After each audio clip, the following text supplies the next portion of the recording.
Godfather movie ရဲ့အစကတော့ Father လေးအဖေရဲ့အတုပအခမ်းအနားကနေစတာပေါ့နော်။သူ့အဖေက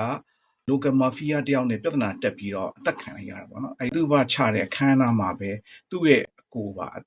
အသက်ခံရတယ်ပေါ့နော်။သူ့ကိုယူဘာလို့တက်လိုက်လဲဆိုတော့သူ့ကိုကြီးကအာချောင်းလိုက်တာပေါ့နော်။ငါပြန်ပြီးကလေးစားချေမယ်ဘာညာဆိုရဲမှာတက်လိုက်တာပေါ့နော်။သူအသက်ခံရတဲ့ခါကျတော့သူ့အမေကမဖြစ်တန်ချေဘူးဆိုပြီးတော့သူ့သားငယ်လေးကိုလက်ဆွဲပြီးတော့local mafia ကြီးရဲ့အိမ်မှာသွားတောင်းပန်တယ်ဒီကလေးလေးကိုတော့ချမ်းသာပေးပါပေါ့နော်ဒီကလေးလေးကအေးပါတယ်မင်းကိုကလေးစားချေမှာမဟုတ်ပါဘူးပေါ့နော်ရဘူးပေါ့သူကြီးလာရင်လုံးမှာပဲပေါ့နော်အဲ့လိုတောင်းပန်လို့မရတဲ့ခါကျတော့အမေကဓာတ်ထုတ်ပြီးတော့တားကိုထွက်ပြေးခိုင်းတာပေါ့နော်ထွက်ပြေးခိုင်းပြီးတော့သူနစ်နာခံပြီးတေးခံလိုက်ရတယ်ပေါ့နော်ဒီဇက်ဝင်ခံကတော့ကျွန်တော်တိတ်မကြိုက်ဘူးဘာဖြစ်လို့လဲဆိုတော့ထွက်ပြေးတာကလေးလေးလေလိုက်တဲ့လူကလူကြီးတွေတနက်နဲ့လိုက်တာဒီချန်စီယိုဝင်းကနေလွတ်အောင်ထွက်ပြေးနိုင်တဲ့ဆိုကြီးကရိုက်ထားတာကြီးကတိတ်မပြီးပြင်းပေါ့နော်ဒါပေမဲ့လည်းဒါရီတာရဲ့အလိုကြကလေးကလွတ်သွားဆိုလဲလွတ်ပေါ့လေနော်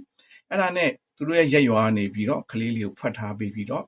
သူတို့နီးသူတို့ဟန်နဲ့အမေရိကရောက်အောင်ပို့ပေးလိုက်နိုင်သွားတယ်ပေါ့နော်အဲ့ဒါနဲ့အမေရိကကိုသူရောက်ရှိသွားတယ်ပေါ့နော်